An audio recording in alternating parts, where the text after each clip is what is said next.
procédure la respecté dañ na song ma dóor ay coup de sommation. mais ki la bëgg a rey yow yaa ko ëpp droit kon mën nga koo rey.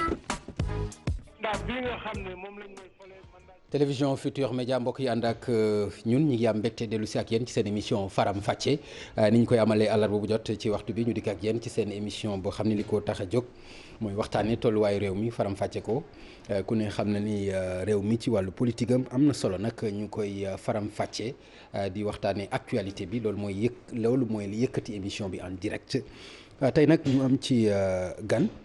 muy Abdou Karim Fofana di jëwriñ ci ñu dénk wàllu urbanisme hygiène publique tey moom la ñuy dalal ak habitat moom la ñuy dalal tey mbokk yi ci seen émission Faram Facce ak télévision Futurs Médias monsieur le ministre ñu ngi leen nuyu. maa ngi lay nuyu Pape Ngagne di nuyu mbokk Sénégal yi ñuy seetaan yëpp di nuyu waa TFM suñu xarit yi ñu fi fekk tey. leen siyaare bu baax. jërëjëf monsieur le ministre dañuy daal di tàmbalee waxtaan bi rek ak. dogalu yoon bi nga xam ni dal na ci kaw Lamine Diack xëy na xamoon nga ko bu baax xamoon nga ko. waaw Lamine Diack xam naa ko am na njabootam bu nekk Point E yàlla defit sama waajur wu góor jiite na ASC Jaraaf moom mu wuutu ko fa. ñoom ñaar ñëpp ñuy ay dirigeants sportifs yu mag muy mag moo xam ne ku ñu naw loola ma xam ay doomam yu bëri Kapi Seydou Kapi Diack ak ñeneen. donc vraiment muy loo xamante ne lu tiis la ci ñun ndax kilifa la. wax dëgg yàlla yàgg a taxaw. Sénégal ci lu bëri moo xam ci wàllu sport moo xam ci wàllu urbanisme mos na nekk maire ville de Dakar ak yu demee noonu. ñaan yàlla rek wax dëgg yàlla mbir mi doon lu woyof ci moom. ak njabootam. jërëjëf li tax ma yëkkati ko sax mooy dama bëgg ñu xaw ci xuus tuuti. ndax mbiru Lamine Diack dafa laale tuuti ak lu ñuy wax wàllu politique. li ko waral mooy. bi nga xamee ni liñ koy toppee muy xaalis boo xam ne dañu jàpp ni ci wàllu dopage la jóge ci wàllu Russie ak yooyu bi ñu ko laajee dafa wax ni am na ci loo xam ne daf ko def ci wàllu politique ci réewam bi ñu waxee loolu itam ci politique ci réewam jamono jooju ñi nekkoon ci opposition bi yéen la woon notamment le président Macky Sall jiite ko ñu gis ni itam tey au pouvoir gisuñu vraiment taxawaay bu ko soutenir te njort nañu ne am na lu doxoon ci seen diggante jombul parce que wax nañu ko dégg nañu ko te gisuñu vraiment taxawaayu état bu Sénégal ci mbiru Lamine Diack. waaw loolu man dinaa sawar ci wax ci ndaxte ni ma la ko waxee rek mbirum justice dafa doon lu particulier rawatul na nag bu fekkee nag c'est à l'international loo xamante ne bitim réew la xewee dafa laal ay institutions yu mag. président Macky Sall ku ne xam ne cofeelam ak cër bi mu jox président Lamine Diack. ba tax na sénégalais yu bëri du ma lim ay tur mais yàgg nañu am ay question de justice yoo xam ne président de la République da ciy taxaw te man li ma ci xam mooy président taxaw na ci lim mën waaye nag loo xamante ne dafa laal justice laal institution internationale yi état du Sénégal mënu cee forcer wala def leneen ndaxte man li ma la bëgg a laaj Papa Ngagne mooy lan ngeen bëgg ñu ñëw ne France nii ngay doxalee wala ñu ñëw taxaw ne delloo si leen ñu ko ak yu demee noonu état du Sénégal def na la mu mën ci ki nga xamante ne moom mooy kilifa bu mag boo xamante ne justiciable la ba lim ci mën léegi nag am na loo xamante ne du yomb nga expliquer ko ci plateau télé ndaxte diggante état ak état la ak yeneen yoo xamante ne wax dëgg yàlla mënuñu ko expliquer donc bu ñu ko mënul expliquer dina yomb ci yow nga ne waaw taxawaay bi des na ak nangam ak nangam. mais Papa Ngagne dama bëgg nga xam ne état du Sénégal président de la République amul benn doomam bu ne ci jafe-jafe bu muy seetaan Covid bii rek bu ñu la nee état du Sénégal jàppale na 102 000 Sénégalais dama lay waaw mais baax na dama lay jox exemple xam nga bu ñu waxee justice internationale Papa Ngagne dafa am ay règles am ay code am diplomatie daf ci laal ak leneen li état du Sénégal di def ci ay dossiers yu mel noonu du lu ñu mën a wax ci plateau télé mais dama la bëgg a jox exemple rek taxawaay bi nga xam ne état du Sénégal da koy amal ay doomam dama la ne. non 2015 ba léegi. waaw 2015 ba léegi lu ci état du Sénégal defoon. askanu Sénégal yëg ko. parce que Lamine Diack yaa ko wax léegi yow yaa wax ni Lamine Diack du ma Samba du ma Demba. ay la yéwén loo mën a wax itam du ma Samba du ma Demba Lamine Diack la léegi bu fekkente ni loolu dafa am muy koo xam ni am na taxawaay bu mu taxawoon ci jàppale leen yéen am na sax ñoo xam ne ñi ngi koy jéem a weddi mais jombul ne yow am ngay relation particulière wóoruma nag ak peut-être ak moom wala keneen ndax loolu bu fekkente ni am na rafetul est-ce que rafet na taxawaay bi état du Sénégal taxaw muy président de la République muy gouvernement muy ay ministre des sports muy ñëpp est-ce que loolu mën nañ ko mën a nangu. Papa Ngagne xam nga dafa am loo xamante ne day yomb nga teg ci tuuma waaye li sëñ Cheikh Tidiane si daan wax rek tuuma alalu gor la président de la République dama la ne amul benn doomu Sénégal buy am jafe-jafe moo xam feebar la moo xam question de justice à l'extérieur gis ngeen Arabie Saoudite am na ñu fi ay ndogal daal état du Sénégal daf ci taxaw la mu ci war a taxaw waaye dafa am lu état du Sénégal mën ak lu état du Sénégal mënul loolu laa bëgg ñu waxtaanee ko te muy dëgg léegi nag. question de Sénégal mën lu mu ci def. waaw mais état du Sénégal encore une fois question de justice yi nga xamante ne c'est à l'international du lu ñu wax ci plateau Papa Ngagne loolu laa bëgg nga xam ko dafa mel ni fan yi dem naa ci benn plateau télé ñu ne ma wuy armée bi nangam question de sécurité nationale du lu ñu wax ci plateau télé loolu su ma ko defee rek Papa Ngagne day mel ni man motatuma cër bi ñu ma dénk li ma mën a wax mooy taxawaay bi mot na sëkk benn ñaareel ba li ma la mën a wax mooy ñi demoon élection 2012 doon ay opposant du président Macky Sall kese donc c'est pas parce que nee nañ jàppale na opposant rek wala jàppale na opposition Sénégal rek nga ne diw ki gagné moom lañ jàppale déedéet loolu tamit dafa yomb comme analyse donc mais yow lan nga ci xam ci jàppale bi. man mënuma ci xam dara parce que APR parti la boo xamante ne bi muy juddu ak atam yu ndaw bëri na ñu ci jàpp ñu ci taxaw ak yu demee noonu mais taxaw fii ne wéy. président la donc jàppalewu leen nga bëgg a wax. mënuma la wax ne jàppale nañu wala jàppale wuñu loolu mënuma la ko wax xam nga man tamit responsable laa. lu ma fekkee laa mën a wax ak lu ma mënti fekkee nekk responsable ñu lay laaj doo wax lu leer. waaw da ngay wax li nga xam.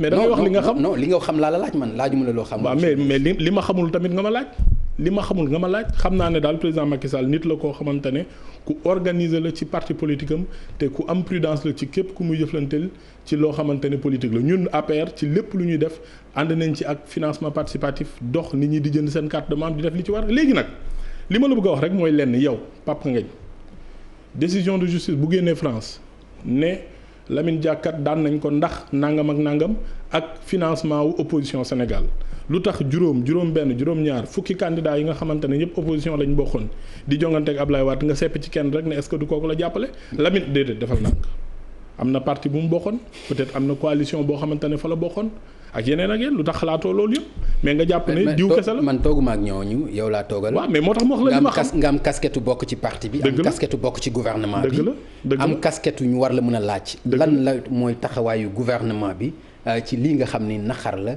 dal doomu Sénégal bu nekk bitim réew muy Lamine Diack te du ma Samba te du ma Demba. décision de justice yi nga xamante ne day dal ay sénégalais diggante Sénégal ak bitim réew bu ci état di dox wala du ci lijjanti du lu ñu mën a wax ci plateau télé leneen loo ma posé comme question nag. da nga ma bëgg a wax loolu lu ma xam. d'accord mais Papa Ngagne la ma xam. mooy état du Sénégal taxaw ci mbiru Cheikh Tidiane Gadio. dañ ko gis de vraiment. waaw di coow yi amee États-Unis waaw ñu gis ni nga xam ne noonu la ñu ci taxawee. loolu dara umpule ci.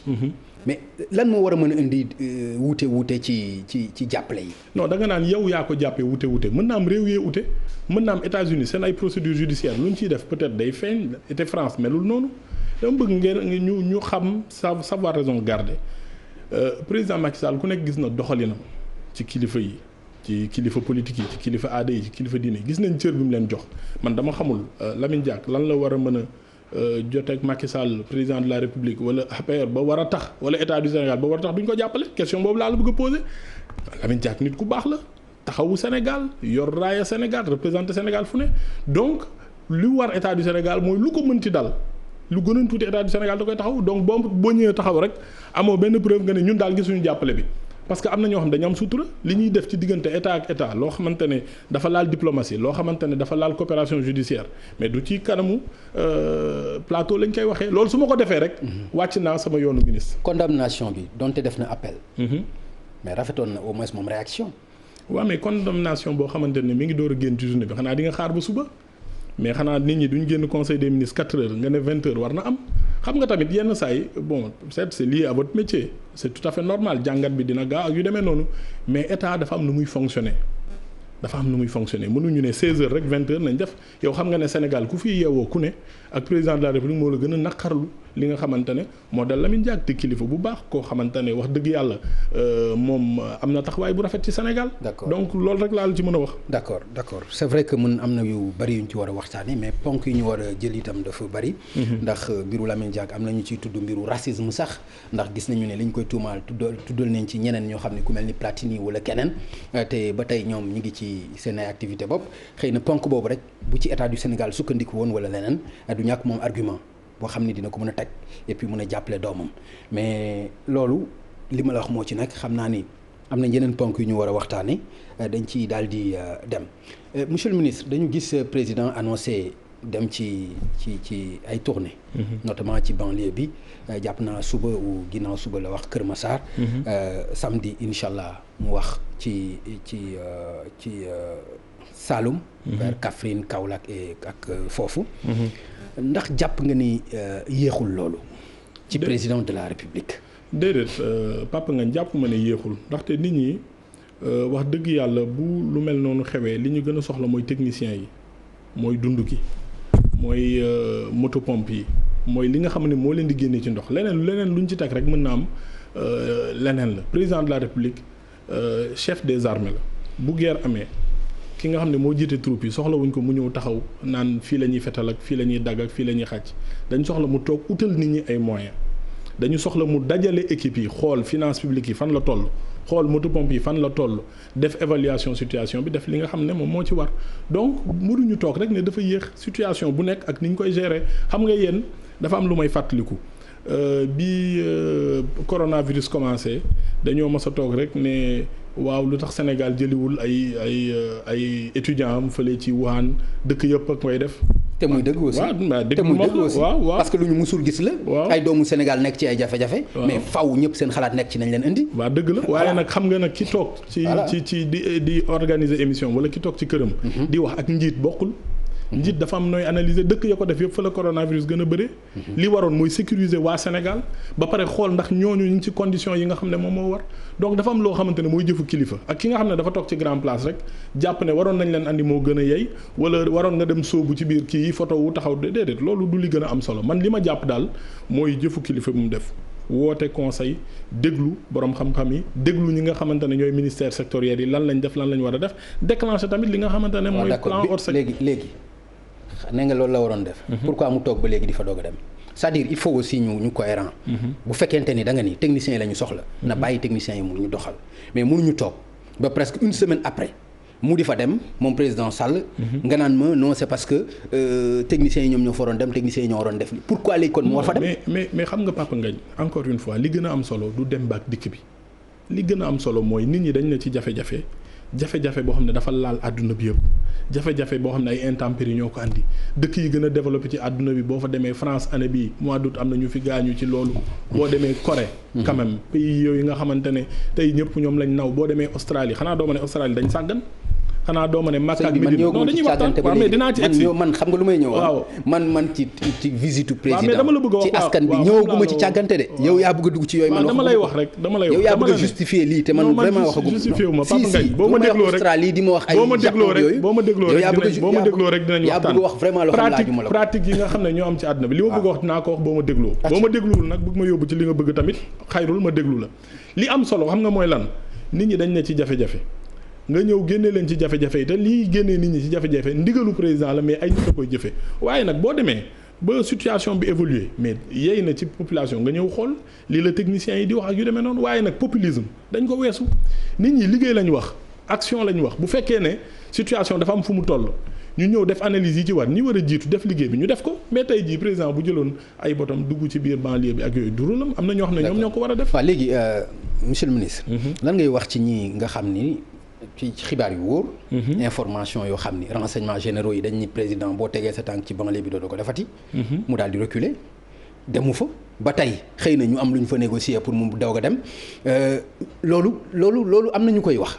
ndax jàpp nga ni loolu war na mën a tere président de la république war a mën a dem seeti askanam. président de la république dem na fu gën a métti foofu mooy le premier président de la république boo xam dafa ñëw dugg université de Dakar ak feneen ak feneen ak feneen. mais du ko defaat. non mais attention xam nga ni du ko defaat non xam nga ni du ko defaat. waaw mais Papa Ngagne lan la mujjee ci ñu di ko làq di ko muur. waaw mais Papa Ngagne li gën a am solo. Papa Ngagne li gën a am solo xam nga mooy lan. mooy courage ba ngay am dem affronter nit ñi janoo ak ñoom wax ak ñoom du dëgg. métit ku nekk mën na ko am ndaxte Sénégal tamit bu ñu ko seetee dafa yomb. da ngay ñëw gis loo xamante ne phénomène naturel la dëkk bu ne am na fa nga gis opposant bu jóg dem bu ko créé waate buzz wala dem def naka su dul noonu président li ko war mooy def liggéeyam léegi nag man ministre la wax dëgg yàlla weesu naa fu may toogee di commenter ay rumeur man ay fait yu réel lay commenter. fait réel yi mooy lan. mooy am na ay sénégalais yoo xam ne loru na. da nga may déglu naa la tuuti. am nañ ñu loru. état du Sénégal waral na leen li nga xamante ne moom mooy taxaw. ak jàppale. te loolu li ci am solo ñu ngi koy def léegi nag président bu jàppee ne bés sàngam moo mu gën a rafet ci moom mu dem fa xool liggéey bi ñuy def loolu am solo. mais boo demee ci premier jour. dem taxaw fa di photo woog di yóbbu ay caméra te yow mënoo leen jàppale ci bés boobu noonu loolu amul njëriñ. d'accord léegi monsieur le ministre ñu wax ci fee yi mooy. moment bi muy décréter plan Orsec bi ci la jël avion dem Niger. ñu tegaat ci ay fan mu dellu Accra. ba léegi demul Kër Massar. demul Thiaroye. demul Yëmbal demul feneen. c'est-à-dire loolu aussi nan nga ko mën a expliquer ci ay faits. c'est-à-dire ci président de la République. boo ma dégloo ma expliquer la ko le président de la République n'est pas seulement le président de la gestion des inondations dafa am ay missions régaliennes yoo xam ne da koo laal li nga xam ne moo xew Mali mais ñun daf ñu laal. bu ñu demee ba ay situation yu mel noonu di am aux frontières du Sénégal moom ñu ko ciy déglu parce que xelam rafet na peut-être que diplomatie am dox na mu war a doxee mais bu amee war na mën a dem c'est pas parce que absenté na wu na une journée dem Niger def conférence dellu siwaat wala dem Accra mais du loolu c'est-à-dire il faut que ñu bàyyi image yooyu nga xamante ni ñuy jël nangam am na rek boo demul taxaw te bu demoon taxaw lan lay changer par rapport ak li nga li am solo mooy gouvernement am def li mu war a def ministre de l'intérieur teew fi mu war a teew ministre de l'assainissement et de l'eau teew fi mu war a teew ndaxte loolu moom mooy li nga xam ne mooy wareef bi léegi nag il a des obligations internationales bu ñu demee tey ba Mali am benn situation président war na fa dem taxaw wax kàddu CEDEAO ànd ak président ànd ak def li nga xamante ne loolu moo war Papa Ngagne. d'accord monsieur le ministre. ci élection présidentielle dafa am benn lu ñu ciy faral di wax dañ daan élection présidentielle. rendez-vous la. entre le candidat. ak askan wi. donc président de la République bi muy jël réew mi manqué wul benn rendez-vous ak askan wi. ci campagne électorale am. manqué wul benn rendez-vous. lu mu war a def ak askan wi def na ko donc su demee ba jël réew mi tey askan wi bari ci ñoom ñoo xam ni mais ndox mi presque mi ngi leen di rey ba fukki nit dee ci mbaalu ko ëpp. est-ce que yaakaar nga xalaat la mu war a jël avion naan mi ngi wutali Niger mi ngi dem di ligganti leneen di def leneen alors que fi nga xam ni fii la bàyyi fii lañ ko fal ba jox ko ndombo tànk bi ko war a mën a yóbbu CEDEAO ñi ngi nekk ci ay jafe yaakaar nga ni loolu xel mën na ko nekk. mais dama bëgg nga xam ne compétence su président de la République dafa weesu ay inondation kese inondation métti na. bul xeeb inondation yu bakkan di des. waaw mais dañuy waxtaan. monsieur le ministre non mais bul ko xeeb nga naan ma kese benn bakkan. inondation kese. xeebuma benn bakkan. mais maa inondation bi du kese. monsieur le ministre mais du kese. Papa Ngagne li may wax ragaluma ko. dama ne inondation kese. waaw. taxul ñu fal président de la République dafay gérer inondation di gérer yeneen catastrophe am na ñoo xam ne bañ koy voter mu régler leen inondation yi la woon. waaw mais am na ñoo xam ne biñ koy xam nga da nga ma invité. waaw te li ma mën a bëgg a wax boo ma daggee du ma ko wax mën naa la bàyyi nag boo amee xalaat nga wax ko su ma paree wax. mais balaa mu doon neex nga déglu baal ma non tooñoo ma xam naa ne sa liggéey demee noonu waaye li ma la bëgg a wax mooy président dañ ko fal pour mu jox nit ñi logement président dañ ko fal pour nawet bi baax mu toppatoo agriculture président dañ ko fal ngir Sénégal am sécurité te sécurité Sénégal mi ngi jaar tamit li xew ci suñu frontière donc am gouvernement bu taxaw démocratie bu organisée institution yu forte moo waral Papa Ngagne bu président xëyee war a mën déglu ay ministre am yebal ministre de l'intérieur fa mu ko war a yebal ministre de l'eau et de l'assainissement fa mu ko war a yebal ministre des finances fa mu ko war a yebal moom mu war a mën a dox des questions internationales yoo xamante ne baatam da ci am solo donc loolu laa bëgg ñu bañ ñun nekkuñu ci politique spectacle loolu weesu nañ ko loolu politique la boo xam ne jamono yële la amoon sol ay bot dugg ci ndox bi premier jour te réglé woo benn problème li am solo lenn la. mais image yi RTS woon noonu la ko président doon defee. mais taxal wax la waaw bi muy nekk même au pouvoir ak bi muy nekk opposition. dama lay wax li ngay wax nii tey situation bu nekk. li ngay wax nii tey daf ko def ba doyal. yow daal doo soppeeku. xam naa ne doo bàyyi mukk sa invité mu wax. li am solo mooy problème yi naka lañ koy réglé problème bi du fan nga dem ak fan nga demul man mii dem naa ba Sédhiou dem jaaleel ji président xool foofu ay situation defal ko compte rendu mais jamono lañ nekk boo xamante ne àdduna bi li fi xew dafa bëri tey jii nii président mi ngi dem xool inondation yi mi ngi dem xool li xew ci banlieue de Dakar parce que Kër Massar kaar la quand même boo xamante ne am na nu mu mel te war nañ ci taxaw mais mi ngi dem tamit di xool mbay mi fi mu toll parce que Sénégal tamit dëgg la ni ndox mi loree ay nit noonu la xéewalee ñeneen am na dëkk yoo xam ne tey ñoom ñi ngi sant yàlla ci ndox bi est-ce que état taxaw na leen jox na leen jiw yi ci war est-ce que jox na leen semence yi ci war année bi suñu croissance lan lay xaar ci wàllu gerte ak ci wàllu agriculture donc tamit mënuñu jël question bi rek ne semaine bii daal président mbiru inondation rek la war a wax déedéet dañu am état mu organiser wu am un nombre de ministres boo xam ne ku ci nekk am nga situation booy gérer mais bu fekkee président fu ne moo fa war a taxaw kon jar soxla woon muy am ay ministres bu fekkoon tey PDG TFM wala directeur des programmes émission bu ne dafa war a teew kon jarul ngay toog kon yow nga toog sa kër. d'accord léegi donc monsieur le ministre yow wax nga wax ji. bu fekkente ni président de la république bu fekkente ni fu nekk dafa war a teew jarul muy am ay ministre mais bu fekkee dafa war a def ay tournée économique. utali Kaolack ak loolu. waaw. mais est-ce que jar na kon muy am ay gouverneur yu ko war a rendre compte ay préfet ay sous-préfet mais mi ngi noonu est-ce que jar na ko mais mi ngi noonu mais kon lan la fay wut parce que dafa war am lu mu mais kon lan la fay wut dafa war a am lu mu war a jëmbal mais dafa am waxtoom président dafa am agenda am calendrier vraiment Papa Ngagne man du ma kuy daw sujet yooyu mais dama bëgg ñu xam ne état dafa organiser léegi nag dafa am loo xamante ne c'est une dictature médiatique da ngeen bëgg président le matin parce que revue de presse wax na nangam rek mu def nangam déedéet du noonu président dafa am planning am organisation am fa mu jëm te saa su ne mu yey leen ci ma jox la benn exemple lan ngeen ñu doon wax ci coronavirus ma dellu si waat ci xam nga ñetti weer yi ak juróom-benn weer daf ñu jàngal lu bëri Sénégal ni mu gérer coronavirus baaxul dañu démissionné nañu tëj fii nañu ubbi fii bu le matin Papa Ngagne danaan ubbil fii nañu tëj Dakar bu kenn duggati ngoon si Ahmed Aïdara ne noonu nañu ubbi bu ñu ko ubbil comme bi du dox niñ ko gérer baaxul ay cuune lañu te wax dëgg yàlla bu situation amee borom xam-xam yi la ñu war a déglu université américaine yi def étude lan la ñu wax nee nañ Sénégal bokk nañ ci ñaari dëkk yi ci monde bi yi nga xam ne ñoo gën a gérer seen pandémie te nee nañ Afrique moo ci raw te buñ déglu woon rek li nga xam ne moom la nit ñi di wax buñ déglu woon li nit ñi di wax rek mooy c'est le chaos Sénégal dara baaxu fi coronavirus bi nangam ak nangam ceeb bi ni ñu ko joxee alors que borom xam-xam yeeg institutions yi ci monde bi waxuñu loolu. donc quelquefois dégg coow li xam li xew moo ko gën. d'accord wax dëgg léegi yàlla monsieur le ministre. mi ngi dem Kër Massar. waaw mi ngi dem Kaolack. mi ngi dem feneen ak feneen. mais président de la République ba tey. nga bëgg ma gëmloo. d'accord ci casquette président de la république am. dégg naa li nga wax. mais ci casquette en tant que leader u parti. muy APR. est-ce que tam noonu la war a doxalee pour yow te am ay militants yu am ay jafe-jafe. waaw mais xam nga encore une fois man président de la république laay wax du ma ñëw fii en tant que ministre de la république di la wax waxu APR ak PDS ak yeneen nous sommes des républicains ay sénégalais ñoo sonn. waaw mais loolu xam nga dafa am jamonoy fal. non xam nga Papa Ngagne dafa am jamonoy élection.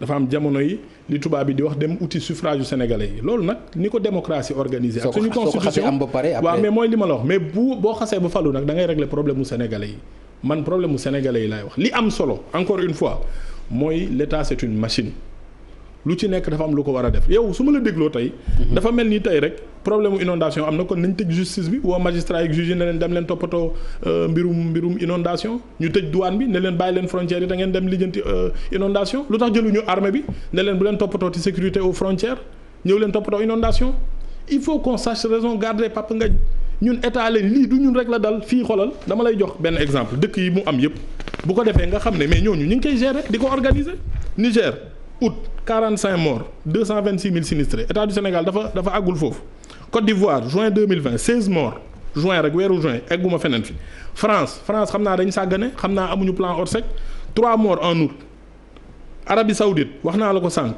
3 morts ak inondation yu dul jeex ba ci bërëb yu sell yi sax ndox egsi na fa Maroc 7 morts août 2020 Afrique du Sud 51 morts c'est le géant de l'Afrique en matière économique Arizona États-Unis non xaaral dama la déglu depuis sànq li ma la bëgg a laaj rek mooy dama la bëgg a laaj ndax ñii dañu sàggan ndax ñii amuñu président ndax ñii amuñu gouvernement ñii ngay bëgg a tënkale ak sa bopp waaw bokkuñu daanaka am na ci réew yoo xam ni li ñuy taw sa dëkk du ko taw mais non xaaral rek non am nañ ci dëkk yoo xam ni li ñuy am ci taw presque 9 mois sa dëkk du ko taw mun sa dëkk buy taw ci ñetti weer la yem mu taw waaw mais loolu su fekkente ni mun loo ko régler nga teg fi benn plan décennal nga ni plan bi dinaa ci def autant de milliards presque 767 milliards nit ñi di xaar loolu nga def ko pour régler problème yi loolu moo ëpp importance nga may jox ay comparaison yoo xam ne nekkul raison dama lay jox comparaison xam nga lu tax Papa Ngagne dama bëgg nga bàyyi xel dara taw yii ñu am na kilifa gu baax boo xamante ne nee na ma 75 moom ci jàpp li mu jàpp moom nee na 75 la gëj a gis nawet bu mel nii dama lay jox beneen exemple nga déglu ko est-ce que xam nga daaw waxtu wi Podor ñaata la taw 113 millimètres xam nga benn millimètre ndox ci taw nu mu tolloon dafa mel ni nga jël 1 mètre carré mooy nga jël sijaada booy jullee nga dagg ko ci digg bi nga jël benn butéelu ndox mu feesal ko loolu mooy 1 millimètre nga jot ci téeméer dafa mel ni nga jël 1 mètre carré nga sotti ci téeméeri butéelu ndox ak fanweer ak juróom-ñett daaw foofu la Podor tolloon xam nga tey fu ñu toll 238 te li ci ëpp ci taw bi ci benn semaine ci ñetti fan la ñëwandoo wala ci ñaari fan wala yu demee noonu. daf leen a bett. non du question daf ñoo bett. américains yi daf leen bett waa Arizona daf leen bett. mais monsieur le ministre man yow laay waxal. waa mais non daf ñoo mën xam nga lu tax mu mën ñu xamul tax ñu mu mën. mais kon daf leen bett. waaw mais déglu ma wax la man. bul ma tànnal leen moo tax mu mën leen bul ma tànnal suma samay baat man maay wax bul ma tànnal samay baat xam nga Sénégal biñ ko sosee ba léegi benn chef d'état mosul jël programme décennal ne day régler inondation ku mos a ñëw rek da nga naan inondation nangam. mais président dama lay jox benn exemple. président bi jël ministère daf ko jox ko inondation. non dama lay jox président bi jël inondation. waaw dama lay jox benn exemple rek bu ñu waxtaanee. dinañ jubóo xam nga yow boo waxtaanee man xam naa sa intelligence boo waxtaanee di nga comprendre waaye boo bëggul waxtaan xam naa ni ngay def waaye du ma la ci topp. Papa Ngagne ana waa Dalifort laajal waa Dalifort Cité Soleil 2012 seen ndox fan la demoon man 2011 bi président def tournée di dem foofu di xool ni leen inondation yi def man fekkee naa ko. demal laaj waa Medina Gounass ci Guédiawaye da nga leen di laaj ñoom 2011 2010 ndox mi naka la leen doon def bi fa projet bi ñëwee ak ADM agence de développement municipal xam nga li fa soppeeku mën naa la laaj waa Ouest Foire Kër Ñang Touba ndoxu taw bi nan la fa daan def Grande Mosquée Touba naka la daan def 2012 2013 naka la daan def donc boo leen bëggee ñëw rek ne oui da ngeen évaluer un projet à 750 milliards boobu ba léegi gisuñu dara waa Sénégal gis nañ dara dama lay jox benn exemple Colobane naka la daan mel.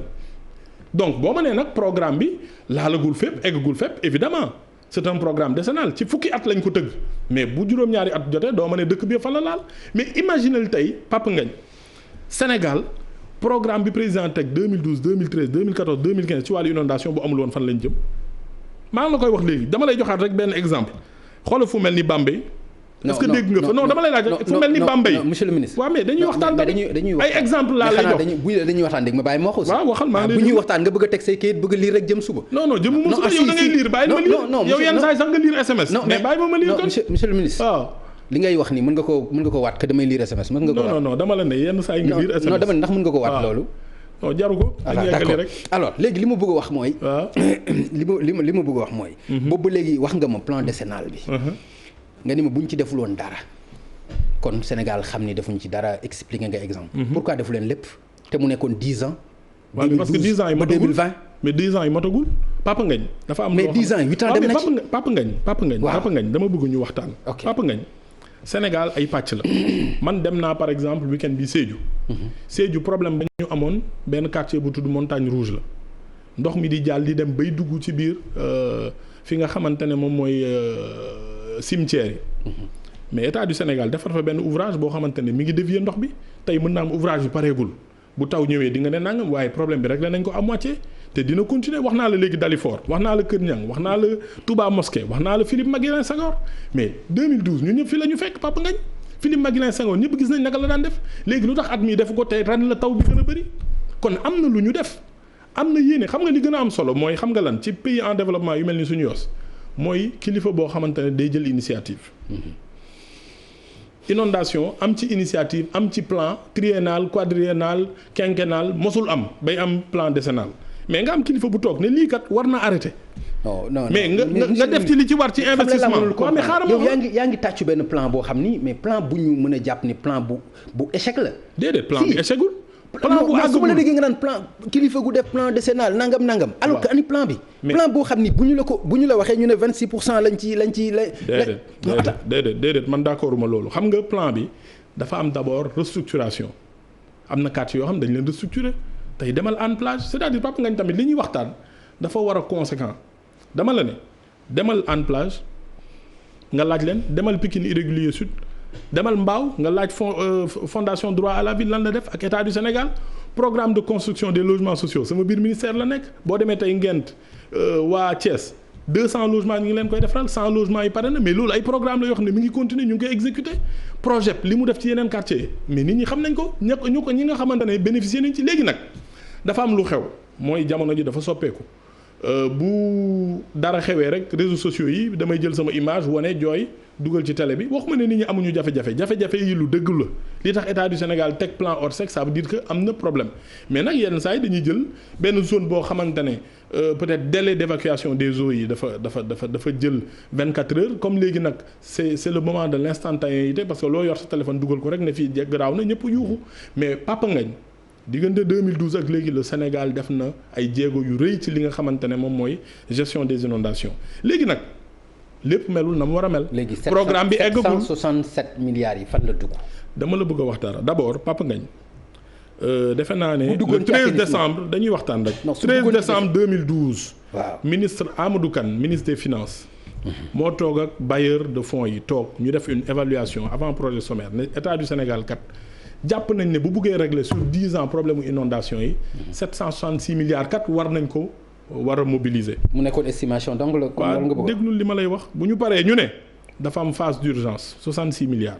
c'est-à-dire li nga xamante ne moom moo jàmp bu ñu ko deful rek maanaam ndox mi du génn sax ci kër yi parce que jamono jooju gis nga ni meloon ñu ne phase 66 milliards après ñu ne court terme ñu ne 250 milliards phase ñu ngi continuer di exécuter projet bi te projet yooyu dafa lëkkaloog yeneen projet dama lay jox tey benn exemple est-ce que xam nga ne TER bii rek li mu def ci ouvrage d'assainissement kenn xamul nu mu toll presque mot na 80 milliards tey boo demee Colobane waxtu wi daaw taw yi àggul woon fii mais dafa tëmboon ba kenn xamul nu mu mel te tey TER def na fa ouvrage yoo xam ne tey ndox taxawu fa man maa la ko wax demal nga seet ko nga woo ñi dëkk man waxuma waxu 80 yu non dama la bëgg a wax dama la ne TER la budget la dama la ne waaw mais budget bi dafa am ay travaux yoo xam ne daf ci bokk dama li ma la bëgg a expliquer Papa Ngagne xam nga mooy lan 766 milliards budget évaluatif la 10 ans yi war nañ def 766 milliards 10 ans yi motagul mais ñi ngi exécuter mais yow 10 ans yi nga wax matagul 10 ans yoo xam 2 ans moo ci des waaw mais dañu ngi évoluer 10 ans yow ma bëgg a wax ni ma 10 ans yoo xam ni 2 ans moo ci des nga bëgg ma wax ni ma tout à fait mais Papa Ngagne boo toogee ne man weer wu ne dinaa dépenser 100 000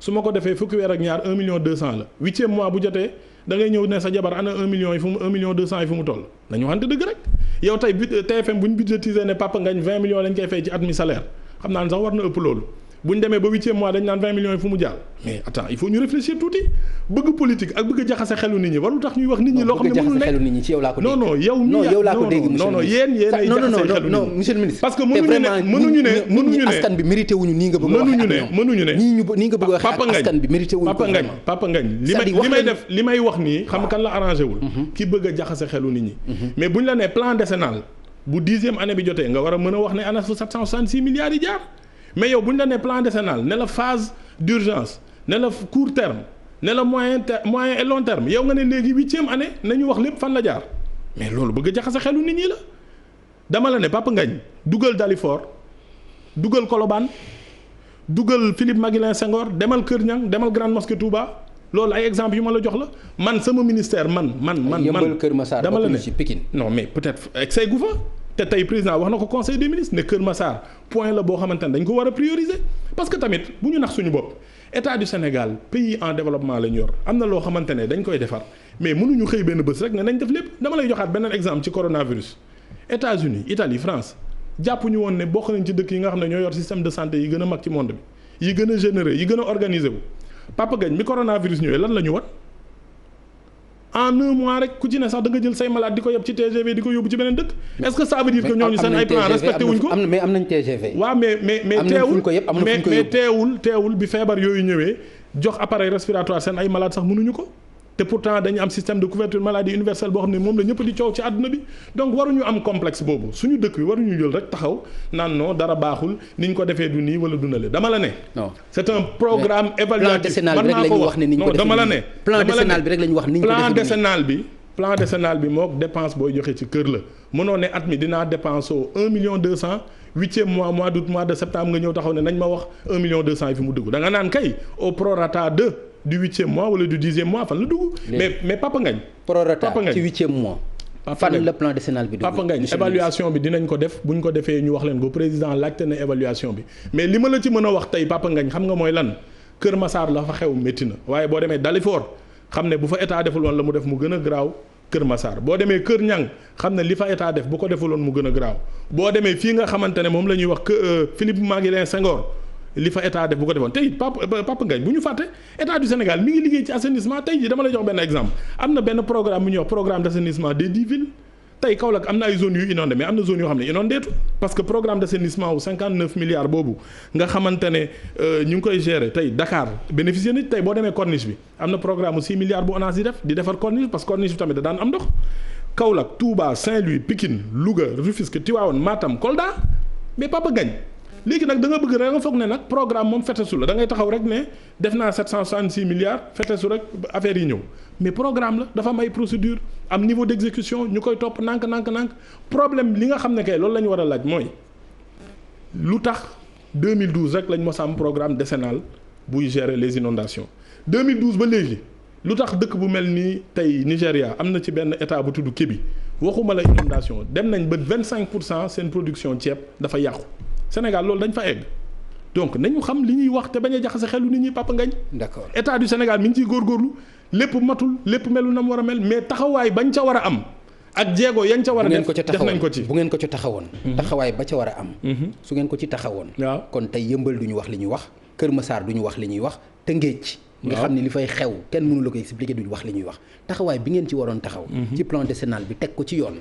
ci ni nga ko expliquer phase d'urgence bi long moyen terme bi. moyen terme bi ak bu ngeen ko tegoon fi ngeen ko waroon teg kon fii ñu egg tey duñ ko fa egg. man loolu d'accord uma ci xam nga lu tax parce que li ngay wax évaluation bu simple la ni nga tuddee zone yooyu ne ñoom jotuñu ci seen wàll noonu laa la mënee tuddal ay zones yoo xam ne jot nañ ci seen wàll. mais loolu laa waxal yàlla non mais attends Papa Ngagne ci 8 ans nga may wax ay ci 8 ans non attends monsieur le ministre ci 8 ans. amoo loo may wax lu dul Dalifort ay Colobane. waaw ay Philippe Maguilène Senghor.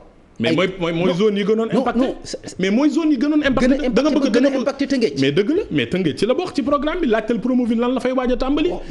Papa Ngagne liggéeyu état programmation la ku la ne mën na xëy ana ban opposant tey wala ban chef de gouvernement moo la mën a wax ne du 1er janvier damay décider ne day am du 31 décembre mu am loolu amul fenn donc nañu savoir raison garder def show neex na ak yëpp mais liggéey bu jotee nga xam kat mooy liggéey ak kat moo liggéeyul li ma la mën a wax mooy tey ay villes Sénégal yu bëri ñu ngi ci bénéficier wax naa la ko jox naa la ay quartiers ci Dakar wax naa la Dalifort wax naa la Philippe Maguilène Senghor wax naa la Ouest Foire waaw noonu laa koy def mais parce que dëgg la mais li am wax naa la Kër Niang wax naa la Touba Mosquée wax naa la Kaolack wax naa la Saint-Louis wax naa la Pikine mais loolu programme yooyu Touba Mosquée moom li fa am ñoom ñoo ngi koy defal seen bopp déedéet xanaa léegi lañ ko tàmbali non ñoom moom ñi ngi defal seen bopp man taalibe laa waaw ma lay wax dara waaw mais da ngay déglu ma wax la waaw maa lay déglu Touba ca kanam lu muy def at mu jot damay cotiser maa ngi ñaan yàlla mu may ma gën ko mën mais dama lay wax dara balaa boobu tamit am na lu fa état def xam nga yokk li ñu la defal ak defu fi dara loolu moom dafa wute bu baax a baax léegi nag néewal jëfu état defe naa ne loolu weesu nañ ko Papa Ngagne boo amee mbokk bu dëkk Dalifort laaj ko lan la fa état def boo amee mbokk bu dëkk en place laaj ko maire bi ñëw na fi toog nag reconnaître ko dans un débat kon jeex na Idrissa Diallo moo ko wax moo ni ay mais kon yow waroo toog fenn Papa Ngagne fu ñuy waxee ne 2012 ba léegi état du Sénégal deful dara ci plan décennal bi attends c'est-à-dire xam nga wax man li ñu def wax dëgg yàlla ñoruma li ñu deful la ma ñor mais déedéet. loolu li ñu def non si mais li ñu def bu ñu ko deful woon. non monsieur le ministre. li ñu def bu ñu ko deful woon. non monsieur le ministre. li ñu def yow la intéressé li ñu def yow la intéressé. déedéet sénégalais yi la ñuy waxal. non dama ni man ak yow bu ñu toogee ci plateau télé. waruñu xool li ma intéressé ak li la intéressé. li ñu war a wax mooy wax sénégalais yi dëkk démocratie noonu lay doxee yow da nga fi nekk vecteur d'information nga da nga may laaj ma lay tontu mais man bul soofantal li ñu def. dama ni ba pare bëgg nag réel li ñu deful loolu day niru leneen. léegi monsieur le ministre. waaw li ngeen def. waaw vraiment.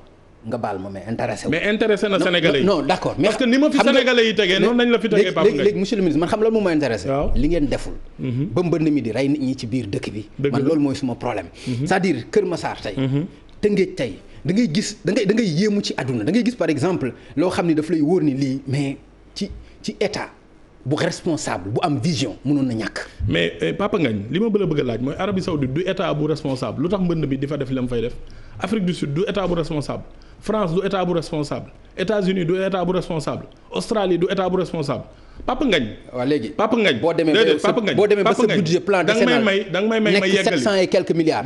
alors que ñoom seen budget bu ñu ko doon dem ci inondation di nga xam ni bokkul kon war nga xam ni bokkul leen waroo jël exemple yooyu xam nga dama lay jox benn exemple dama la bëgg a wax ne ñoom dëkk lañ yoo xam ne war nañoo weesu loolu parce que seen niveau de développement ak suñu niveau de développement wuute na lool. ñoom nag ci taw lañ dëkk màkk googu nga wax. waaw da nga may déglu yow xam nga ni ci taw lañ. waaw mais dama lay wax dañuy waxtaan. ma expliquer la li ma la bëgg a wax mooy. état du Sénégal effort ya mu war a def yi président Macky Sall def 2012 ak léegi bu fekkoon nguur gu fi jàll def ko inondation dootuñu ko waxati. état du Sénégal histoire du Sénégal 1960 ba 2020 bii ñu toog. man ci histoire du Sénégal. waaw mais dama la wax dama ne ci Abdoulaye Wade laa ko déggee. dama ne. président Macky Sall chargé des inondations président Macky Sall de 2012 parce que jamono day dox intempéries yi ak li nga xam ne mooy dérèglement climatique jamono ji la xew année 2000 lañ ko commencé waxtaanee effet yi di door a ñëw léegi Papa Ngagne da nga bëgg a wax ne daal ñun li lëmbee àdduna bi ñun duñu lëmbee dafa mel ni rek li ngeen doon wax yaa 3 mois mooy Sénégal système de santé bi baaxul nangam. ba tey dafa baax àdduna bi ba tey dafa baax. non mais il est résilient. non mais il est résilient xam nga aussi système de santé bi. mais dama doo fi taxaw di wax Sénégal yi dafa baax. Papa Ngagne doo wax Sénégalais yi tamit ne dafa bon Papa Ngagne dëkk boo xamante ne 20% de personnes en 2012 ñoo amoon couverture maladie ñu dem ba presque 50% ndax effort état bi. 30 milliards yoo xamante ne moom lañ daan defee FESMAN ñu jël ko dugal ko ci budget. def ko ci li nga xamante ne mooy système de santé yow nga ne dafa bon. mais bu leen néewal jëfu état nit da nga koy nangu li mu def mais de toutes les façons boo leen ko deful sénégalais yi def ko ndaxte gis nga élection bi mu jotee coow li muy bëri 58% des sénégalais 6 sénégalais sur 10 d'accord nañ ne liggéey bu baax la. voilà loolu moo waroon tax ngeen jox leen cër. président de la république jox leen cër li nga wax nii. Papa Ngagne jox leen cër mooy jël initiative jox leen cër mooy fekk leen ci ay coono. faj seen i bañ di leen defal ay taf yëngal déglul bu baax li ma la wax. fekk homme politique yëpp ne lépp lu jëm ci inondation man du ma ko financer parce que oui du feeñ mbootu président de la république jël initiative def plan décennal dans le cours di li nga xam ne mooy urgence mu def ci li ci war li nga xamante ne nag mooy court terme mu def ci li ci war donc yow boo bëggee ñëw nag 2020 toog gis li xew ci àdduna bi gis ne Sénégal c'est l'un des pays les moins touchés nga ne non dara baaxul Papa Ngagne loolu du ma ko nangu. d'accord monsieur le ministre. da nga wax loo xam ni dégg naa ko. mooy 58% lañ leen fal. loolu yaakaar naa ci reconnaissance. askan bi leen fal. muy ñii mérité wuñ lii ñu gis. plan décennal bi bu ngeen ko tegoon ci yoon. dama dégg ancien premier ministre. mu wax ni ba mu fa jógee ngeen ci pare. loolu du dëgg. non attends mais loolu du dëgg mais nee naa non dama lay wax xoolal Papa Ngagne man bëgguma polémique te man ku ma xam-xam ne du ma nitu polémique mais dama lay wax dara état du Sénégal dafa am sax benn nouvelle philosophie d'action projet bu ci nekk rek dañuy vérifier sax ndax am na plan d'assainissement yu demee dama lay jox benn exemple programme 100 000 logements tey état du Sénégal dégg nga li mu wax CDC bu la état du Sénégal joxee suuf ci aéroport bi na nga jël benn somme jox ko programme 100 000 logements président ma ko parce que bëggatuma gis fenn ñu fay def ay logements te viabilisation yi amul assainissement tey société d'aménagement foncier et de rénovation urbaine bi ñu créé ngir jéng ko dagg xol pa mu mën a aménager mais c'est parce que dañ seetlu ne promoteur privé yi mën na am bu ñuy aménager du mel na ko état bëggee ñu ne le SCAT Urbam daan def le SNHLM daan def li SICAP daan def mais nañ ko dénkaat benn promoteur public donc philosophie d'action boobu dafa dépassé ba donc bu ma toogee nit ñi naan ba ma ca paree lañ ca def man loolu du ma ci tontu mais li ma la mën a wax mooy disposition mais lii dëgg mooy li ma la wax di nga wax lan mooy dëgg xam nga lan mooy dëgg waaw xam nga lan mooy dëgg ak changer philosophie d'action depuis 2012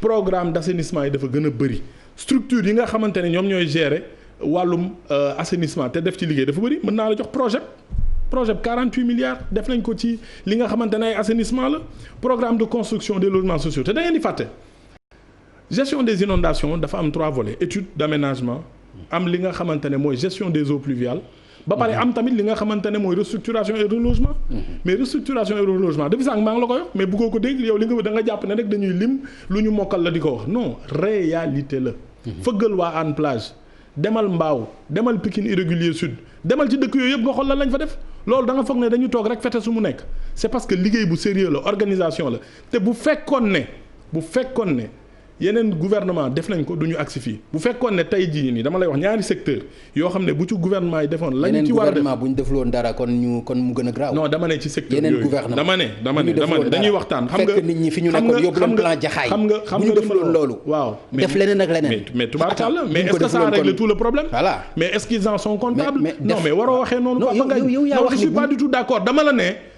état il faut ñu koy évaluation il faut ngay comparer dama la ne gestion des inondations régime bu ne bu ci jëloon wàllam du ñu wax 760 milliards bu fekkoon année 80 jël nañ seen wàll ku ci ne man def naa ci nangam boo paree nga ne année 90 def naa ci nangam année 2000 def naa ci nangam mais historiquement Papa Ngagne am na loo xamante ne mënoo ko dindi opposant mënu ko dindi bëgg buzz wala waxtaanee ci télé mënu ko dindi 2012 2020 état du Sénégal li mu def ci inondation jéego yi mu ci def volonté bi mu ci def budget bi mu ci def Papa Ngagne ci histoire du Sénégal kenn mësu ko def loolu nag kenn mënu ko néewal loolu moom mooy li am li yàlla di dogal ci intempérie xaaral ma wax la waaw mais damay yeggali man maay invité bi dama la ne Papa Ngagne li nga xamante ne moo am mooy jéego yi ñu ci def budget yi ñu ci def guléet 2012 ba 2020 léegi nag loolu intempéries yi dafa gën a yokku dérèglement climatique bés bu ne nga dégg ko climate change bés bu ne nga dégg ko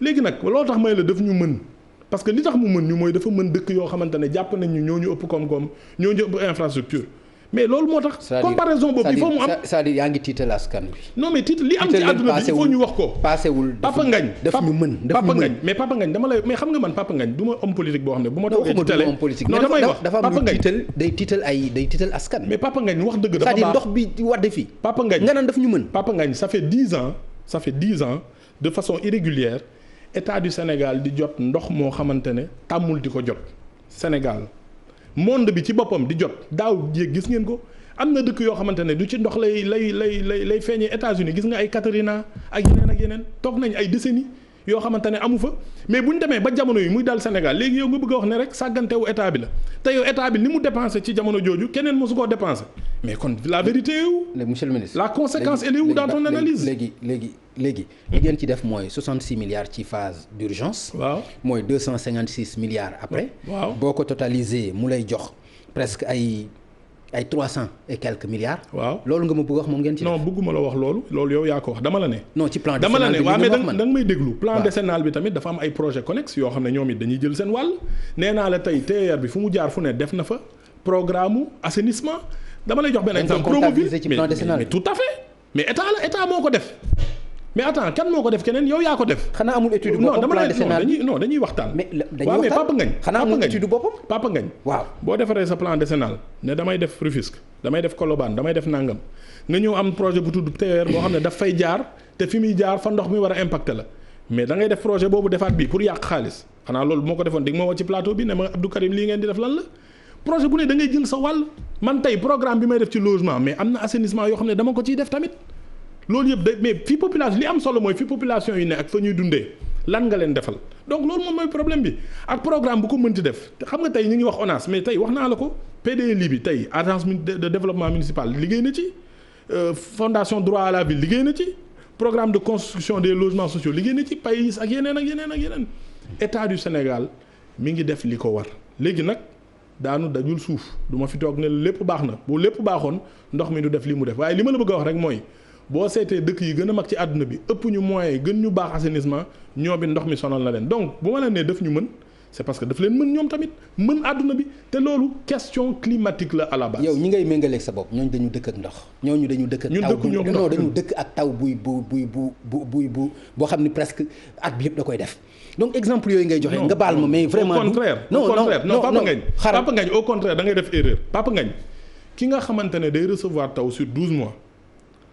am na possibilité ndox mi di dem parce que day étalé wu mais ñun lan moo ñu dal dëkk boo xamante ne da ngay jël benn exemple rek da ngay jël fu mel ni Bakel 293 millimètres daaw waxtu wi nga at mi mu ñëw ne la 511 millimètres xaaral ma wax la 511 millimètres yooyu 200 millimètres yi presque ci une semaine la daanu loolu nga bëgg ko comparer problème bi xam nga lan la ban moment la daanu ak délai d'évacuation yi tey jii am na zone yoo xam ne ñu ngi doon wax inondation il y a une semaine bi boo fa demee ndox bi dafa wàññeeku ba doo ko gisati mais bu tawaatee tey volume yi mu tabaatoon semaine bële mais ndox mi dina fa ne mais looloo dal yenn lac yi en France looloo dal yenn fleuve yi ci yenn dëkk yi donc Papa Ngagne nañu wax sénégalais yi dëgg. d'accord def émission mu neex baax na. mais tamit nañu wax li nga xamante ne moom moo am di analyser li nga xam ne moom moo am. man de vraiment dëgg boobu laay xaar ci yow. mais moo tax ma wax la ko. d'accord dëgg boobu laay xaar ci yow. te moom laa bëgg vraiment nga wax ma ko. mais tout à fait moo tax ma la koy wax bañ ma wax. vraiment pour défendre ce chapelle défendre ce état défendre ce gouvernement. vraiment Papa Ngagne man xaaruma loolu ci yow wax dëgg yàlla. Papa Ngagne est-ce que mën naa la poser benn question. nga baal ma est-ce que avant 2012 ci Sénégal gouvernement mos na def 66 milliards plan d'urgence ci inondation est-ce que avant 2012 ci Sénégal gouvernement mos na def 250 milliards ci inondation ci plan court terme est-ce que mos na am. d'accord non dama lay laaj est-ce que mos na am. non est-ce que mos na am xam nga yenn saa yi nga tontu. xam nga li ngay wax xam nga yenn saa yi nga tontu donc may ma poser question. est-ce que mos na am. est-ce que mos na am xam nga du ma la bàyyi nga may poser question may tontu. ah mais il faut moi loolu du ma ko def. il faut soo ma mënee tontu nga tontu. non man maa ngi tontu. voilà léegi non défendre ma sama chapelle Papa Ngagne dama lay bàyyi nga yeggali. mais défendre ma sama chapelle dama la wax li am. boo amee lu contraire nga ne ma monsieur le ministre 2010 kat diw def na nangam 2000 kat diw def na nangam 90 diw def na nangam 80 diw def na nangam lu mosul am da nga naan mosul am léegi nag taw yi tamit intempéries yi lu mosul am la donc bu ñu mënee wala mu mën yeneen dëkk yi bu ñu ñëw di gàkkal suñu réew naan defuñu li ñu war def nañ li ñu war. mais ndogalu yàlla nag am na ci loo xamante ne warees na ko nangu ba pare góorgóorlu gën a organiser wu. monsieur le ministre. waaw li leen war. waaw su ngeen ko defoon. ndox mi loolu sa xalaatu bopp la. Papa Ngagne léegi da nga sa xalaatu bopp la mais du xalaatu waa Dalifort du xalaatu waa Kër Niang du xalaatu waa Touba Mosquée dama la ne du xalaatu waa Touba Mosquée du xalaatu waa Philippe Maguilène Senghor du xalaatu waa Ouest Foire loolu man maa la ko wax Papa Ngagne loolu sa xalaat la parce que fa nga dëkk peut-être problème mais ñooñu ñu ngi gis résultat yi boo mënee taxaw non fépp Sénégal fépp ay taa man fa ma dëkk mi ngi taa man fi ma dëkk mi ngi taa mais su ma toogee 6 heures de temps day dem mais bëri na zone yoo xam ne mais mi ngi noonu parce que volume plus bi bu yéexee ONAS dina ñëw dindi ko dama ne sëñ bi yow xam nga ne tey boo lekkoon ceeb lu ëpp la nga daan lekk di nga toog nopp lu tuuti li wolof di wax diigal ndox dafa am délai d'évacuation nag dafa am waxtoom loolu la. monsieur le ministre. waaw. est-ce que président de la république mi ngi dafay tournée. li mu wax tournée économique. waaw. est-ce que jarul woon mu évaluer d'abord. tournée yi mu njëkkoon a def. la mu defoon Ndar. la mu leen diggoon ci ay milliards. bu ko fa defoon inondation yi mën na fa bañ am. Kaolack la mu leen diggoon su ko fa defoon inondation mën na fa bañ am. Ndakaaru gi. li mu leen diggoon. bu ko defoon inondation mënoon na bañ am. est-ce que jàppaloo ni. évaluation la waroon a def au lieu que muy defaat beneen répétition. ci loo xam ni kenn xamul lan leen rôle ci ay tournée économique. déedéet Papa Ngagne xam nga gouvernance nag dafa am doxalin Sénégal dafa am ay politique publique yu ñu teg am ay tali yu ñuy tabax am ay jiw yoo xamante ne état du Sénégal da ko joxe di jàppale agriculture am zone yoo xam ne tamit dañu am ay jafe-jafe mais président da ko war mu nemmeeku njabootam xool problème yi fan la nekk. donc loolu te boo toogee ne Sénégal lam leen diggoon mais Sénégal lam leen diggoon lu ci bëri def na ko mënoo toog rek ne évaluation da nga président dafa yor njaboot chef de famille la baykat yi dafa am loo xam ne tey jii ni ñu toogee di am métit ci inondation yi am na baykat yoo xam ne ñi ngi sant yàlla bu baax parce que fi mu nekk nii am na ci ñoo xam ne dans une semaine seen dugub ñor am na ñoo xamante ne seen ceeb dans 2 semaines mu ñor te daawul am ñoo xam ne ndox mi mën na yàq seen i tool aussi tout à fait mais nag loolu yëpp dañ ko war a évaluer dañ war a dem xooli ko donc war na ñëw warul ñëw sànq nee nga ma warul dem tey nga ne ma warul dafa war a toog non président de la république dafa yor njaboot. politique publique yi daf ko war a saytu am loo xam ne daf ko digaale woon ak sénégalais yi di ko def bu ko deful woon du fa dem un chef d'état bu amul lu mu def ci dëkk du fa dem donc dafa dem di xool la nga xam ne diggé na ko def na ko ak li nga xam ne dañ ko war a faj ndaxte am na ñu am métit loolu mooy rôle am mais du toog déglu revue de presse ñu ne nangam rek mu jóg dem fii wala dem dafa am programme am agenda am loo xamante ne dafa dëppook ni muy politique ak li nga xamante ne moom lay defal sénégalais yi. mais monsieur le ministre dama lay dégg ngay wax programme di wax agenda. nga wax chef de famille la. waaw mën naa d'accord ak yow ci yoolu mais chef de famille aussi parfois nga am sa agenda. mais am loo xam ni yëngu na ci sa biir kër. mais nga fomm sa agenda loolu dafa logique. doo ma ni rek chef de famille la président de la république la dafa war am agenda que dafa war a suivre agenda am à la lettre. waaw mais Papa Ngagne yow yaa wax léegi ni ndox mi daf leen a bett daf leen a mën. lu la mën. war la mën a tax nga toog sa réew. toppatoo sa askan. mais Papa Ngagne dafa am baat yoo xam ne baax na nga xam liñ ci jublu bu ma la nee agenda mais agenda bi soxla sénégalais yi moo ko taxaw Sénégal état du Sénégal ak nation sénégalaise am na ay engagements internationaux yu président war a fekkee. la xew Mali mais président daf ci war a dox la mu war a dox mbënd mi lu mu sonal waa Ndakaaru ak waa Kër Massar mais tey waa Saloum bu fekkee seen nawet nangu na président war na fa dem xool nawet bi ni mu nangoo ndaxte loolu am na ñu ciy liggéey am na ñu ciy jëriñu war na dem xooli tali yi nga xamante ne diggee woon na ko ci dëkk sàngam ak yu demee noonu donc réew mi yemul rek ci pàccu Kër Massar yow yaa ko fa bëgg a yemale. parce que peut-être ci wàllu information. looloo gën a neex a wax. mais Papa Ngagne réew mi dafa bëri. loo xamante ne dañ ko war lijjanti y a des questions diplomatiques. D'accord. Y a des questions économiques. am na tamit loo xamante ne mbiru agriculture la. faaw président xool ko. président man réew mi yemalewu ma ko Kër Massar monsieur le ministre président yemalewu ma ko Kër Massar. loolu la niru nag tey. moom dafa mel ni Kër Massar non yow en tant que ministre bi nga xam ne dañu la dénk cadre de vie ak hygiène. yow yaa ko yemale Ndakaaru. parce que lépp ci sa activité. dafa mel ni Ndakaaru nga koy defee. dëgg la c'est-à-dire lan nga ci jublu. ñu gis la wala Ndakaaru dafay capital bi wala Ndakaaru yeneen réew yi dañu bokkul ci sa tutelle.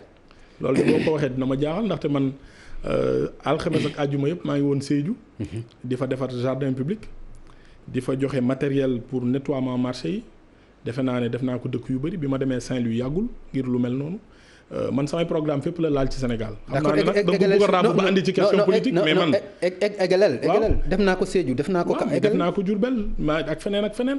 man bi ma commencé sama activité région yëpp monsieur le ministre maa ngi lay dégg. non fàttewuma Papa Ngagne man je suis un ministre. waaw pour toute la République du Sénégal. sama activité fépp la dem. mais dañuy dem di sérieux li nga xamante ne moom la ñuy def nee naa la Sédhiou laa jógee semaine bii Diourbel ñu ngi fay waaj a dem semaine prochaine Touba dinañ def seen programme ak yeneen dëkk Kaolack bi mu fa jógee yàggul donc tamit wax ma li nga bëgg a wax rek dinaa la tontu. non li ma bëgg a wax mooy. Ndakaaru daf la soxal quoi en tant que ministre de la République la ville de Dakar. non Dakar c'est la capitale du Sénégal. waaw mooy buntu Sénégal di li nga xamante ne tamit moom mooy.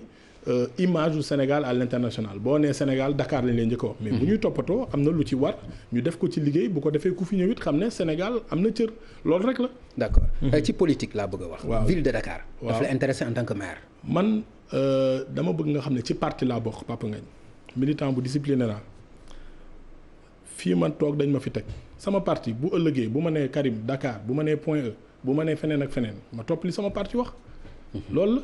mais man Sénégal yëpp laay liggéey léegi nag Dakar nag c'est la capitale lépp looy def da nga war a bàyyi xel ne fii mooy buntu Sénégal suñuy gan fii la ñuy dugg si fii la ñuy nattee ci àdduna loolu kese la bu ma amoon ambition politique dama la koy wax fii ma tontu la li nga bëgg a wax te di ko raay xaaral ma wax la waaw dama bokk ci parti politique bu am ay instance je suis un militant discipliné bu ñëpp xam nañ ne Point laa dëkk fa laay politiquer am fa ay naatangoo ak ay nawle yu tudd Pape Mayel Diop ak Pape Malick Diop lu ma fay def damay toog waxtaan ceeg ñoom du ci plateau télé laa ko waxee li jëm ci ville de Dakar nag dama bokk ci parti li parti bi wax loolu laay appliqué. d'accord monsieur le ministre. da nga ma wax li parti bi wax loolu laay appliqué. bu fekkee da nga am parce que wax dëgg yàlla aussi. gouverner. prévoir la mais courage la aussi. dëgg la soo amee yéene ci Point E. am ko ci Dakar. lan moo war a mën a tere nga wax ko waa Dakar. mais même bu fekkente ni sa kan mën nga ma ni am naa yéene bi bëgg naa ko. mais bu ëllëgee lu suma parti dogal. mais loolu lay ànd. non Papa Ngagne dañuy waxtaan. waaw da nga ubbee sa question ne ma. li ngay yëngu Dakar nangam ma ne la ñëwal ci question bi ma tontu la moo gën nga koy laay ak di jaar feneen dama la ne man dafa am loo xam ne mooy teggin xam nga àdduna lu ne dafa am defarin Point E laa dëkk di fa militer am fa ambition yu rëy waaye dama la ne dama am ay nawle xam nga boo amee ay nawle di liggéey ak ñoom ci politique donte xam nañ sa ambition doo ñëw ci plateau télé naan non man nangam ak nangam bu ma dajee keneen mu ne yow lañ waxtaane woon ci kii bi nga koy waxtaane bokk tamit ci parti am ay nit yu fi ne du ci plateau télé lay toog naan nangam ak nangam sama parti déglu lu baax li ma la wax.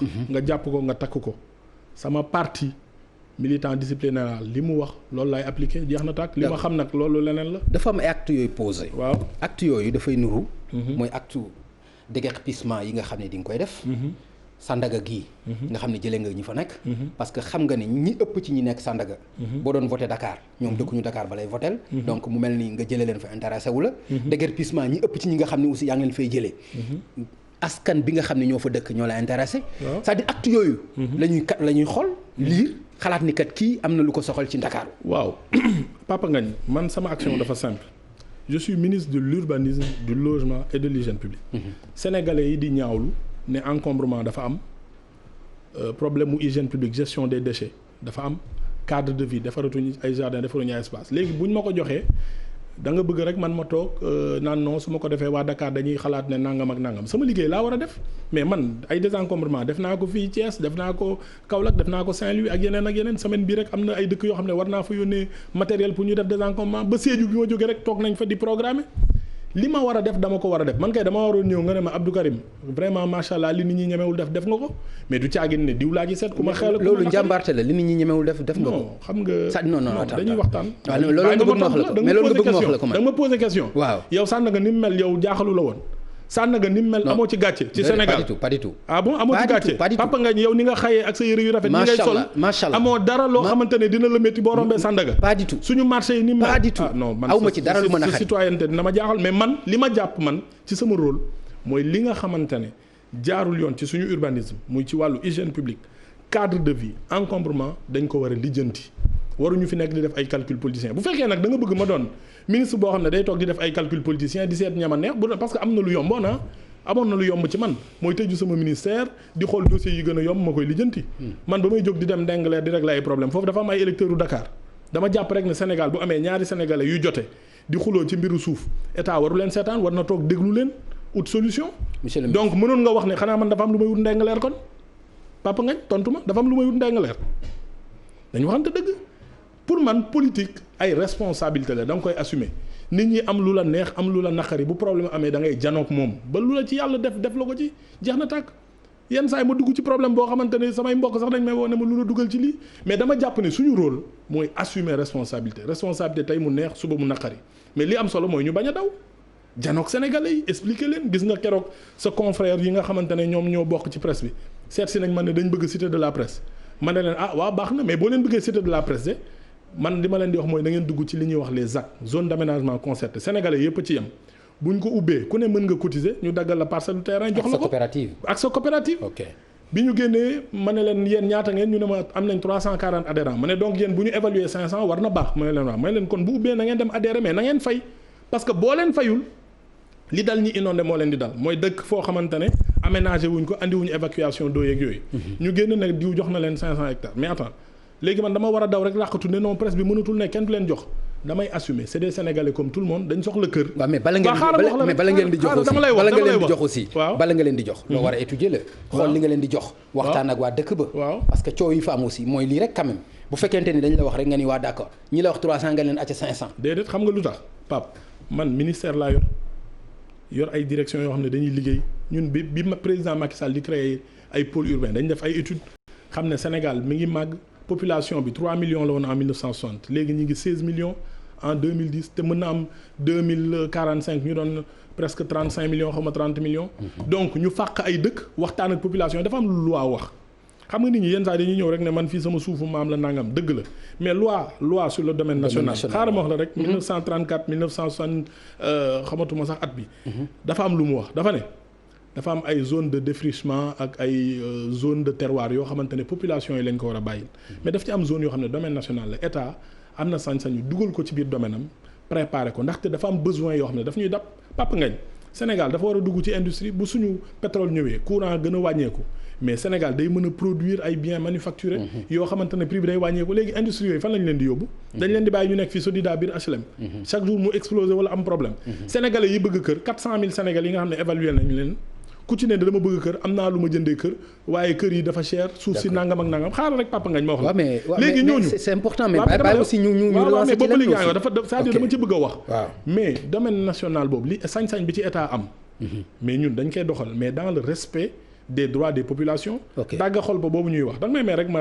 leeral ci parce que coow li quelquefois mu bëri ci te quelquefois du ñu am occasion wax ju dal dagga xol ba plan d'urbanisme bi ñu fa def PUD bi ñu fa def plan d'urbanisme de détail approuvé par décret sur les 3870 hectares dañu jël 1040 hectares ñu dagg ko en zone à restructurer ak zone d'extension des villages président de la République dafa am lu am solo lu ma dafa ne village boo leen fekk ci pôle urbain yi sauvegarde leen ko bu leen ko effacer da ngeen di ñëw fekk village bi ngeen ne fii kat dagg nañ tant d'hectares autour ne kenn du ko laal def ko zone d'extension tey boo demee fu mel ni Mbayar boo demee fu mel ni Ñaay Xay ci yenn boo demee fu mel ni Dagga ak Xolpa mais dañ ko dand presque 373 hectares daggal leen ko ne fii kenn du ko laal waaye li ci des c'est le domaine national. État du Sénégal am na sañ-sañ ne dama dagg fii. defar ko jox ko industrie yi. def fii jox ko logement yi donc loolu nag. léegi État du Sénégal da ci war a jël responsabilité. monsieur le ministre wax nga léegi nga ni. 400 000 logements yi sénégalais yi teew. loolu 100 000 logements lan la ci mën vraiment. mooy li ma la wax rek ci inondation ab tàmbali la parce que tamit programme da nga koy calibrer ci sa mën-mën. parce que logement yi léegi fan la toll. wax ngeen ko askan bi ñëpp inscrire nañ ci plateforme yi. pour mu leer aussi. Papa Ngagne waaw Papa Ngagne 100 000 logements boo ko defee bu ko état du Sénégal defee ni ko président de la République bëggee dina jox demandeur bu nekk parcelle gratuite. li tax ñuy dem dagg xol ba dagg fa pôle urbain c'est parce que dañ bëgg sénégalais yi bu ñu amee suuf soo xamante ne ci la ñuy leen di jox kër. mu doon suuf soo xam ne promoteur bi du leen ko jaay di ci teg surcoût xam nga bés bu ne nga jot kayit ñu naan la wéy dañuy jaay dara Sindia dañuy jaay dara 2 millions 1 million nga foog na lu yomb la mais boo demee mën na am amul kayit président li mu bëgg mooy sénégalais bu ci ne booy jëndati kër nga am titre boo xamante ne dafa sûr mais nga jël ko zone boo xam ne dañ ko aménager am ndox am courant am canal d'évacuation d'eau ba inondation bu ñëwee du la laal xaaral li ma la wax loolu la koy def xam nga lan la c'est presque 1 million 500 par parcelle donc état du Sénégal da koy subventionné dugal ci loolu ñaareel ba logement boo gis bu ci état du Sénégal dugalul loxoom 18 millions ba 16 millions la war a jar mais état du Sénégal day maye suuf si day def aménagement mais day renoncer ci ay fiscalité am ak droit de douane donc ñun li ñu mën a financer ak li ñu mën a subventionner mais loolu la ñuy def ci programme. mais bu ñu ñëwee rek na Sénégalais yi nañ leen defal 400 000 logements alors que mënuñu ko subventionner ci suñu budget ci juróomi at yi loolu ce serait irresponsable. d'accord plateforme bi ubbi ngeen ko. waaw askan wi ñu ci bari bindu nañu ci. waaw fan la toll. fi mu toll tey mooy li nga xamante ne mooy phase pilote bi lan la. mooy zone yi nga xamante ne am nañ ko tey moo xam ci Bambilor la moo xam ci Sandiara la moo xam ci Kébémer la ak dëkk yu bëri yoo xamante ne tey état pare na SNHLM pare na SICAP pare na commencé seen programme de logement tey rek jot naa convention yi nga xam ne war nañ ko signer ak promoteurs yi am na 236 000 sénégalais 240 000 sax léegi yoo xam ne bindu nañ ci plateforme bi.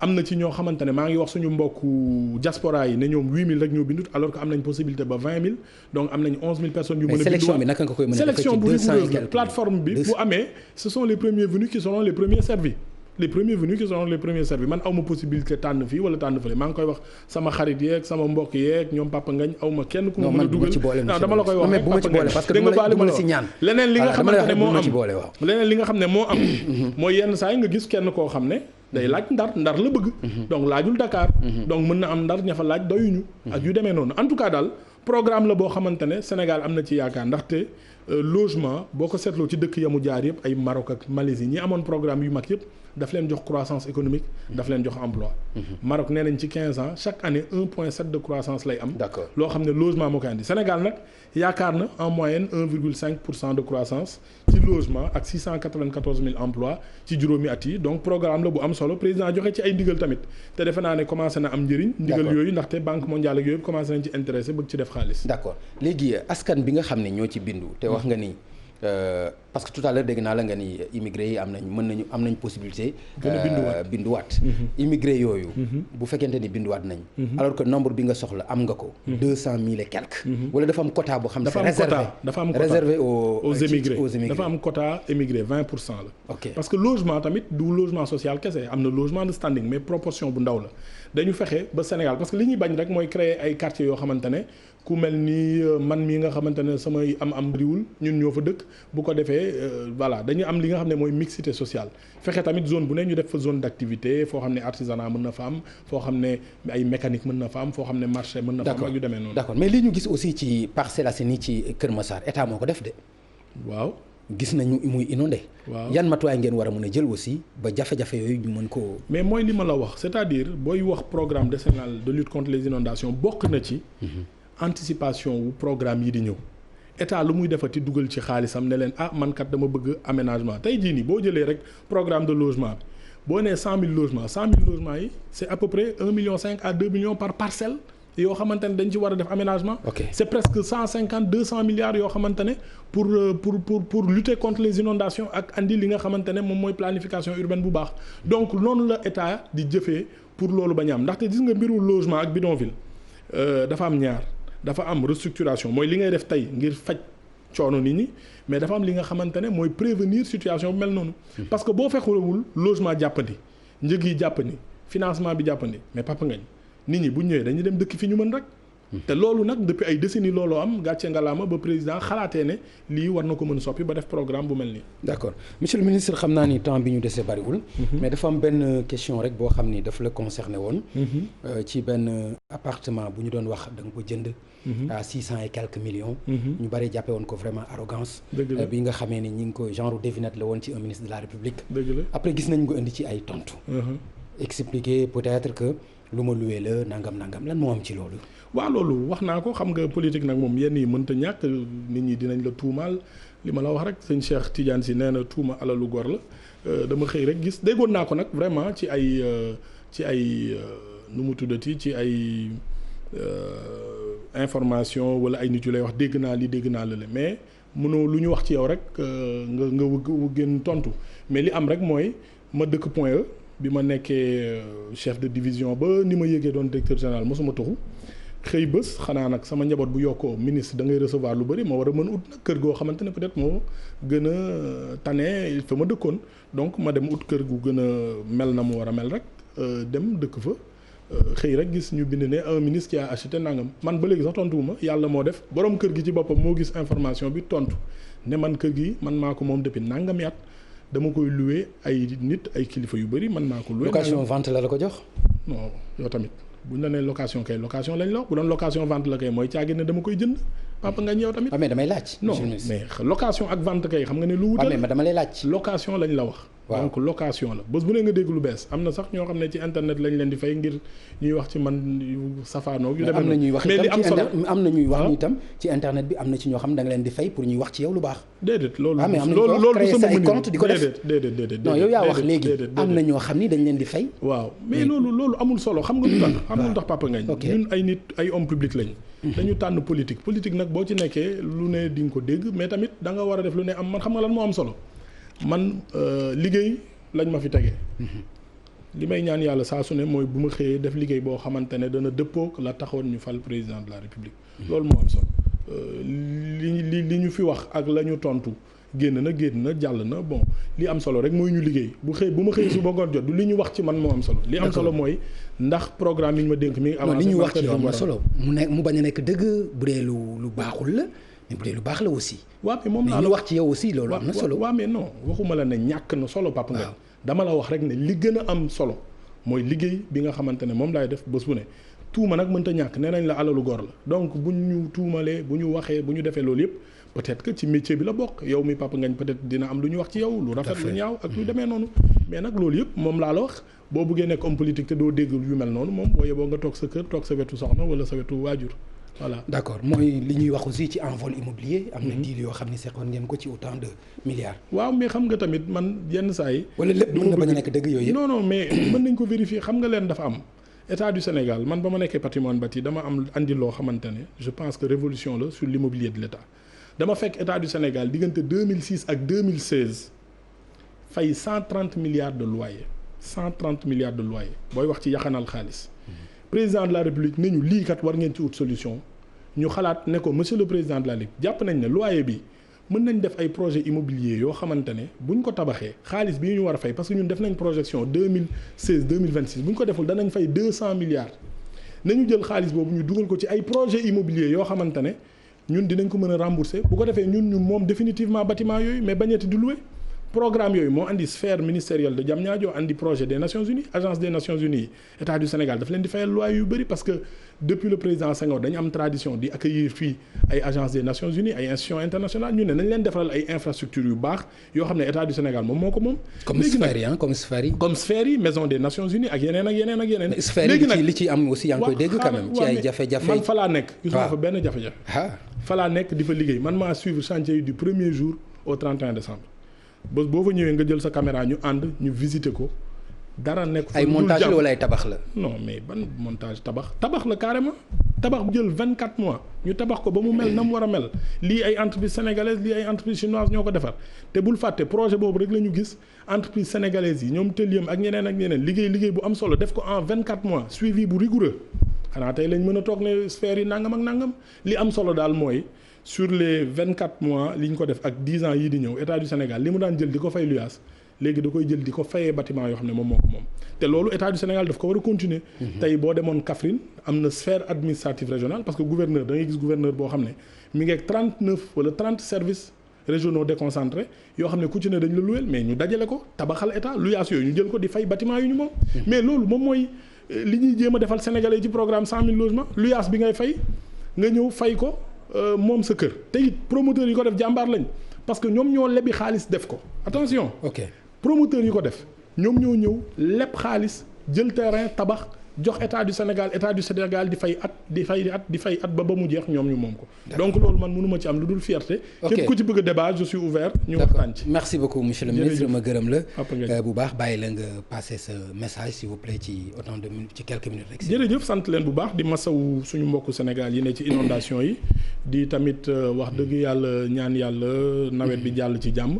benn bakkan bañati ci rot te tamit wax dëgg yàlla lépp lu jëm ci wàllu inondation liggéey bi ñu gën ko téye comme ni ko président waxee gën ci taxaw di tamit sant yàlla bu baax ci nawet bi tamit ndaxte am na dëkk yoo xamante ne nawet bi wax dëgg def na fa xéwal yu bëri semaine bii rek di ngeen ko gis bëri na ñoo xamante ne seen dugub ñor na bëri na ñoo xam ne seen ceeb a ngi waaj a ñor te Sénégal gëj na am nawet bu mel nii li ciy métit yàlla na ko suñu borom dindi li ciy xéwal yàlla nañ ko muurloo ñu mën ko am ay ma gërëm la bu baax tamit. ok man aussi maa lay gërëm Abdou Karim Fofana di la féliciter vraiment ci sa liggéey parce que lu ñu ci mën a wax itam li nga wax am na ci ndax wane nga ci courage wane nga ci taxawaay bu am solo loolu itam ñu ngi koy apprécier bu baax bu dul dara aussi ci génération bi nga xam ni moom la ñu bokk ñun ñëpp am nga ci taxawaay boo xam ni ñun ñëpp ñu ngi koy apprécier et puis di la ci ñaanal aussi nga am ci succès bu baax jërëjëf monsieur le ministre kon mbokk yi mu nekkoon seen émission Faram Facce ak télévision Futurs Médias suñu gan nekkoon Abdou Karim Fofana nekk jëwriñ ñu dénk ko wàllu dëkkuwaay yi ñu koy gërëm bu baax di leen jox rendez-vous incha allah ci beneen àllarba bu ci yàlla àndee jërë ngeen jëf.